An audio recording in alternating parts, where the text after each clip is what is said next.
Hello, welcome to the Northrock Cybersecurity presentation, 3 Steps Dealerships Must Take to Prepare for New Cyber Insurance Requirements. I am Mike Perkins, your guide. I hope this short video will bring you some value and inspire you to think about not only the risks you might represent to insurers, but also to your team, customers, and even our industry. Well, that was a little strong, and you're probably thinking, who are you, and why the heck should I care what you have to say? My name is Mike Perkins. I am a Chief Information Security Officer with over 25 years of experience in automotive IT. I studied cybersecurity and hold an EC in Management and Strategy from MIT, and I have 10 plus major certifications ranging from standard IT to cybersecurity to business application. Your standard computer nerd, right? Well, it was kind of funny making that slide because this is my story. You see, I didn't like school, and I figured out I wanted to be in the car business. So I went to work for Landmark Chevrolet in Houston, Texas at 18. It was a different industry back then, and after standing out in the cold lot, catching ups, and splitting deals with seasoned car salesmen, I decided that probably wasn't my path, and while I didn't fall in love with the job, I did fall in love with the industry. So I went back to school, and joke's on me, I've been in school ever since. Then in 1995, I met a fellow named Ken Harrelson from a company called BASF. They were going to come in and take over the body shop paint business, and part of their aggressive plan was to install new networks in dealerships. And I got reintroduced back into the car business as supporting cast, and I've been there ever since. I'm sure some of you can relate to that story. I love the car industry, and there's an excitement and energy to automotive and the constant innovation that happens here in this space. And I get to play a role in making that happen. Or these days, it's more like keeping it all from coming crashing down. However, as cool as a cyber bodyguard can be, that's what I aspire to be to automotive. You may have seen some of my print publications, and if you've ever been to the Northrock Cybersecurity YouTube channel, you've probably seen some of my productions, including an FTC Safeguards Rule Explainer video that I made early in 2022, a presentation on how to keep from getting hacked at a dealership, and an absolutely riveting word-for-word reading of the Safeguards Rule. That one was a lot of fun. Just kidding. Now, my ambition is to educate leaders in the automotive industry by breaking complex concepts down into normal everyday language. I love the challenge of changing IT talk into real people talk, and one of the ways I do that is by creating understandable analogies to illustrate ideas I want to communicate, so leaders can make intelligent business decisions. Lately, my focus has been on educating GMs, controllers, and even dealer principals about the differences between IT security controls and a formal cybersecurity defense program. Sometimes it's explaining the difference to an audience that just doesn't care, and sometimes, when I can make a real-world business case, the light bulb goes off. I hope today is one of those days. Okay, cyber insurance. What's going on? Well, did you know cyber insurance companies are losing money right now? Many have dropped out of the market completely, and a lot of dealers are seeing premium increases of over 400 to 700%. So with automotive, it's a significant loss right now. Why is that happening? Well, there's a couple components, you see. Risk is increasing when it comes to ransomware. We've got an increase in response costs, replacement costs are going up, cybersecurity hygiene hasn't gotten any better, and we have a lack of incident response plans in most dealerships, which makes it so that it takes a very long time for companies to recover, which then increases business interruption costs when a dealer is hit with ransomware. So that risk for an insurance company is money, and it's measured in how much they actually go through and how much they have to pay in order to get data back, because when it comes down to it, criminals are out there hacking networks, and they're just interested in getting you to pay for them to give you your data back. And to kind of give you some kind of idea how much that has increased over the last year, it's gone from an average of 300,000 to over 925,000. Basically, it's gone from 300,000 to just shy of 1 million. So that means that when somebody does get hit with ransomware, they end up having to pay far more in 2022 than they had to in 2020. So you're probably thinking, oh cool, this is another one of those ransomware is going to get you videos. Well, actually no, it's not just ransomware. Business email compromise is when criminals hack your email box, and then once they've hacked in your email, they monitor it for a little while to look for signs of wiring funds, like possibly sending money from the dealership to another person, paying an invoice, and then what they do after they get somebody to have an email that looks like it's paying an invoice, they go through and modify it a little bit, change the content, and get you to send the funds to the wrong person. This is called a business email compromise, and it's also up. And it's not just the amount of money that hackers are getting people to wire places, it's actually going up in the amount of incidence rate. You see, in 2020, 65% of organizations had suffered from a business email compromise. But in 2021, 77% of organizations had experienced a business email compromise. And it's not just that it's increasing, it's actually going up in the amount that's being fraudulently wired. But really, if you think about it, how many people have not heard a story about a company wiring or transferring payroll or payments to criminals? And that's just one of the ways that a business email compromise can hurt your dealership.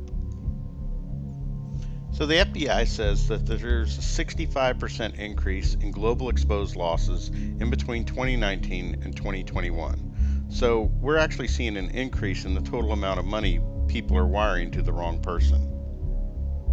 What this means is both impact and likelihood are going up, which means there's a tremendous increase in risk. Why is that a bad thing? Well, insurance companies don't like risk. Insurance companies set their rates based on risk scores that are multiples of the impact of risk times the likelihood, and the automotive sector is not doing very well. There's also an increase in response costs, which is the cost associated with responding to a cyber incident, and they're going up. As in, when you reach out and contact your insurance company about an incident, the amount that they know they're going to have to spend for security experts, IT experts, forensics, and legal are higher. And why? Because labor costs are going up, and replacing actual equipment is going up too. So there's been a 6% increase in tech budgets over the last year, and 1 in 4 business out there is actually increasing this because of a security incident. So we're seeing an increase in the actual tools that are needed to go through and respond to an event like this, and 1 in 4 of those was because of a recent security incident. Next, it's happening because users aren't doing simple things like changing their passwords, and with remote users, and almost every dealer has them now, those users outside the building don't have normal security controls. They don't have things like your corporate firewall. I mean, think about it. How many people on your team bought their firewall at Walmart or got it free from their internet service provider? There are many more attacks on these machines that have been infected while working at home. The next piece that we're seeing is a complete lack of an incident response plan. What is an incident response plan? Well, it's a plan that goes through and identifies the steps that you're going to take if you get hit with ransomware or a business email compromise. Don't have a written plan? Well, this is now part of the new updated FTC safeguards rule. And finally, we've got business interruption expenses. And basically what this comes down to is there's been an increase in the amount it costs insurance companies when there's a business interruption due to a ransomware or business email compromise happening within the dealership. And this typically runs over $300,000 in a regular business, and if you're a dealership of any size, I'm sure that figure could grow much higher very quickly. What does that all mean? Well, if you were an insurance company right now, what would you do? Well, you might start by denying renewals, as in you wouldn't allow people to renew their existing cyber insurance policy, especially if they've had a breach. And you go through and you tighten the standards that you use to investigate and determine what should be in place for your new clients coming in. And for those renewals that you are allowing to go through, you probably also raise your rates. And right now, that's exactly what we're seeing. Overall, standalone cyber insurance coverage has increased by 92%, but that's overall. Automotive premiums, what we're seeing, are increasing by many multiples, and many insurance carriers have pulled out of automotive completely. So the question that we're going to talk about today is, as a dealership, what can you do about this? So grab a pencil. I'm going to go through what you can do to make sure you're properly protected, and 3 simple steps dealership must take to prepare for the new cyber insurance requirements. Step 1, make sure you're covered. Step 2, prepare to get or renew your policy. And step 3, avoid being a victim. Step 1, make sure you're covered. First, you really need to make sure you have a cyber insurance policy. And the reason you should do this is the reasons that we just went through. There's an increase in ransomware risk and business email compromise. We've seen rising costs of responses. There's an increase in replacement costs. Users still aren't doing what they need to in way of cyber hygiene. And we have this lack of response plans. And finally, we've got an increased cost of business interruption. So for those exact reasons, you should make sure you have a cyber insurance policy in place and ready to use. We've talked about a lot of risks so far. So what do? Simple. You transfer the risk to an insurance company, right? Not so fast. There's a couple of things I want to mention, and the first thing is that cyber insurance really isn't normal insurance. It's not a standard component of your normal insurance policy. So if you only have normal business insurance, that's not part of the cybersecurity policy. So you're going to need to get a separate cybersecurity policy, and make sure to talk to your insurance agent about this. There are still many dealerships out there that don't know cyber events are not covered by your normal business interruption insurance. You could be thinking, wow, these rates are really high, and I don't really hear much about cyber events at other dealerships. Maybe I should roll the dice and go without. The thing is, you don't usually hear about small companies or smaller dealerships in the news, so you may have a false sense of risk. After all, we know there's a huge risk for dealers for cyber insurance companies, or they wouldn't be pulling out of automotive or increasing their rates by many multiples. But to further illustrate this, I'm going to step outside of the automotive space and tell you about a company much smaller than yours. A while back, the incident response part of our larger security team helped a small accounting firm. Let me just share with you a quick story that our security team ran into. You see, we were contacted by a small accounting firm. One of their clients specifically trying to perform e-filing, and what they found out was that one of their users actually happened to be one of the partners in the 8-person company, was phished, and the attackers used his access to get to their cloud-based tax software. Once they did that, they filed 180 fraudulent tax returns, which made it so that the IRS no longer allowed them to do e-filings. I mean, can you imagine not being able to do electronic filing for one of your clients if you're an accounting firm? The reason I'm telling you this story isn't because accounting firms are more at risk than dealerships. The reason I'm telling you this story is because this is an 8-person company. They had 8 computers, some data in the cloud, and that was it. They still ended up being down for 7 days and ended up paying the ransom. All businesses are at risk. Small dealers, big dealers, dealers with everything in the cloud, all businesses, and yes, even accounting companies. Attackers don't care how big you are, and they really don't care whether you're a small dealer, a big dealer. They don't care that your business is in the cloud. They're interested in going after everyone, and that's what it all comes down to, is that everyone can get hacked, and the worst part, they're all having to pay the ransom. And everyone needs some type of cyber insurance so that they have a way to pay for the event after it happens. And so I just want to, as the first step, I want you to make sure that you actually have a policy. Step number 2, prepare to get or renew your policy. You see, I mentioned earlier that insurance companies hate paying ransoms. They hate being responsible for footing the bill when an attack happens. And so they're going through and they're actually assessing networks and denying renewals. And once you get a renewal denied, or if you're trying to get cyber insurance for the first time and have been denied, that's when it gets much harder. Think about it. When you go through and you apply for cyber insurance, they ask you if you've ever been denied coverage. You have to answer yes to that question, and it puts up all the red flags for them. Now, what do I mean assess your network? How do they go through and analyze it?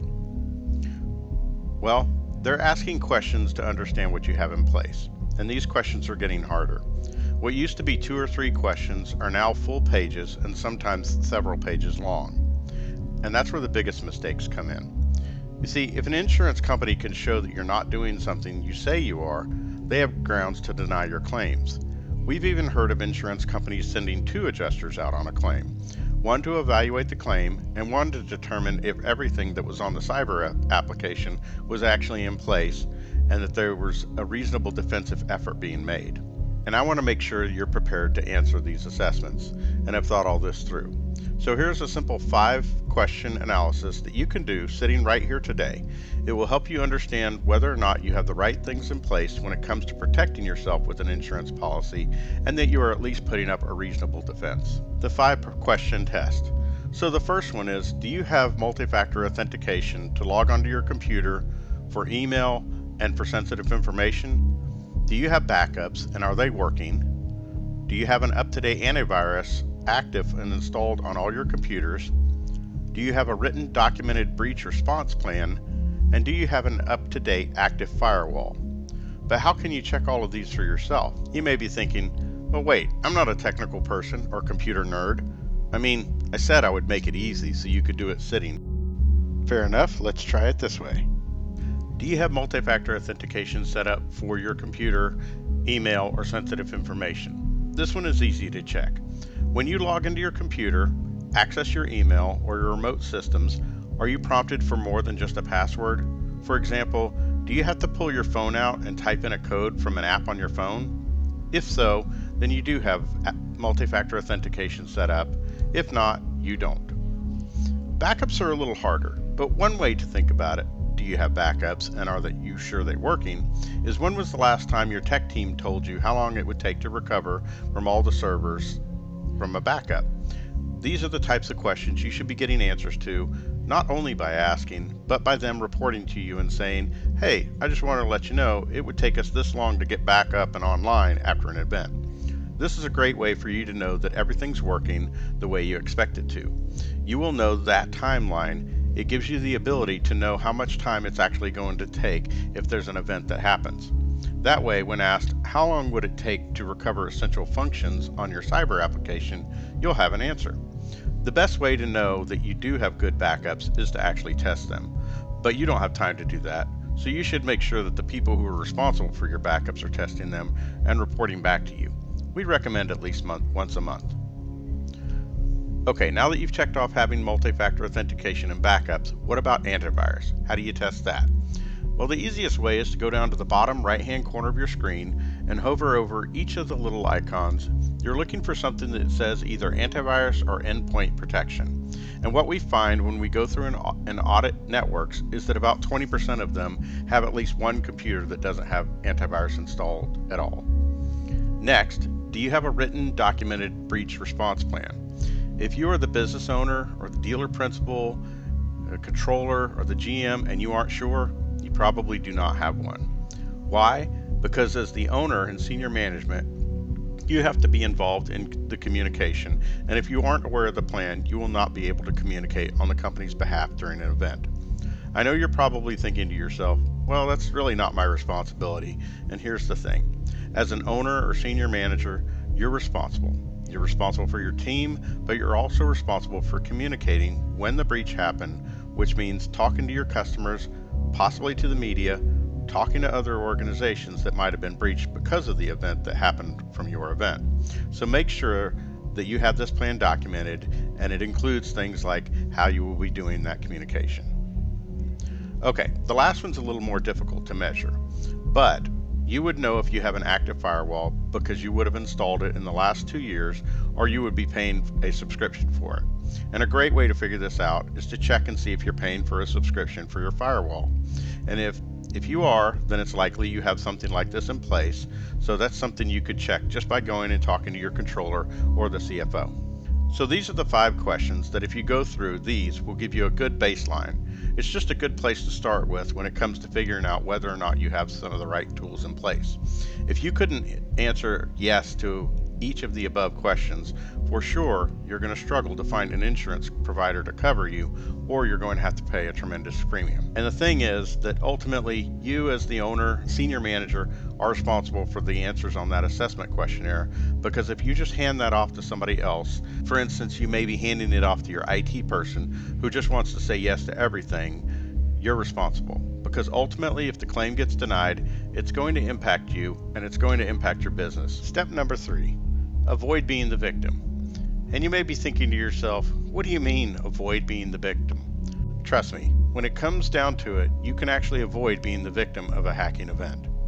And I know some of you today are probably thinking, I don't have to invest in cybersecurity because I have insurance, right? If you went through the first step and the second step and you got those things right, then you don't have to invest in cybersecurity, right? Well, you have health insurance, don't you? I mean, think about it. If you have health insurance, would you do something to jeopardize your health? As in, would you go into a room that had a big label like this, warning about radioactive material? No way, because that would be too risky, and it could make you sick for a very long time. Well, a data breach or ransomware will make your dealership sick for a very long time. And what we're often seeing is that people assume that they have insurance, so they don't have to worry about having a breach or something like this happening. And if we look back, remember that small accounting firm I was talking about earlier? It took them over 2 years to recover from that event because they had to go out and market and get new clients. They had to rebuild their reputation in the community, and it basically set them back 2 years. You might also be thinking, well, we don't store any data that hackers could get to. Everything sensitive that we have is stored in our DMS. In every single case we have been told this, we have found something. Everything from the owner's tax returns sitting on a public drive share to state unemployment insurance forms detailing everyone that worked at the dealership and their social security numbers. Oh yeah, and how much they made. But that's not all. I want you to think about every person and company that your dealership interacts with, because hackers look for hosts to infect other companies. Imagine how you would feel if a hacker used your emails to send a ransomware virus to all your customers, vendors, or business contacts. Imagine how you would feel if they called you and expressed how upset with you they were. You can avoid being a victim because 93% of all security breaches are preventable. But how? How can you avoid being a victim? Well, one surefire way of doing that is to make sure someone is inspecting your network and that they're inspecting for vulnerabilities and risks and other misconfigurations, because that's how the hackers are getting in. And one last thing. Something you probably never thought of is a very simple step you could take. Get a third-party security assessment. Our security team built the most comprehensive cyber insurance analysis available. We've combined over 13 cybersecurity insurance assessments, and we will do a complete assessment to figure out whether you have the right cybersecurity tools in place to get cyber insurance and get it at a good rate. So this is what you can do. You can get a $599 third-party cyber insurance readiness assessment for only $293. We'll give you an in-depth insurance readiness evaluation with an insurability score before you apply for insurance or for a renewal. Now, if your concerns run deeper and you want an even better offer, keep listening. You're probably thinking, well, I have an IT person that's responsible for all of this, but when it comes down to it, cybersecurity is everyone's responsibility, and IT security controls are completely different from a comprehensive cyber defense program. You could be thinking, I'm already protected. I have someone that does this. Are you absolutely sure you are completely protected from ransomware and hackers? If you'd love to be able to answer yes, I am secure, then the next step is for you. Forget the cyber insurance assessment, forget the FTC safeguards compliance requirements, and get a comprehensive security evaluation plus a free cyber insurability assessment. Another question that we typically get asked is, do I need to tell my current IT provider? And the best way I've found to say it is, it's really up to you. If you'd like to know how they're actually doing, you could do the evaluation without engaging them. If you'd like to give them a chance to prepare themselves, then by all means, let's get them engaged. This is up to you, and you can decide whether or not you want to get them involved, or we can work through it without them, either way. By the way, do you think hackers are going to give your IT departments a chance to prepare before they hack your network? Either way, we don't need anything special, we don't need your passwords, and we don't need administrative credentials. We won't be installing any software or changing any of your settings, but we will answer the question, what could happen if someone clicked on a phishing email? And basically what we'll do is we'll analyze your network, meet with you, review the results in plain English in a way that you can understand, and we'll give you some simple steps that you can take to protect yourself and your data. What's the catch? Well, just this one. We can't do this for everyone. We are only able to do 5 free assessments a month. Anyone after the first 5 who signs up, we'll have to put you on a waiting list, or you can pay for the assessment. We usually charge $8,680 for this type of analysis. So why am I doing this for free? Because this is my industry. I want to protect the industry I've been in for over 25 years, and because dealerships are getting a reputation for being vulnerable. Cyber insurance companies are pulling out of the automotive market, and angry constituents have pressured their lawmakers into forcing the FTC to adopt new safeguards rules. But also, the word is out in the legal community that dealerships know or should know about cyber risk because, quote, the automotive sector is particularly susceptible to cyber attacks, unquote. At least that's the wording in the class action lawsuit against a dealership in the Northeast that was the victim of a data breach. So if you're interested in either the $293 cyber insurability report and score, or if you're interested in doing a full security evaluation and get a free cyber insurability report, go to northrock-cybersecurity.com/book-a-consultation and sign up. I am the Chief Information Security Officer of North Rock Cybersecurity. I'm a qualified individual for the FTC Safeguards Program, and I'm a vCISO for many automotive dealerships. We'd love to do your evaluations and assessments, but if you just have questions, feel free to email me at the address above. You can contact me through any of the social networks you have seen this posted to. Once again, thanks for watching my videos, and if you would like to see more automotive-related content, you can find North Rock Cybersecurity on our YouTube channel. Have a great day.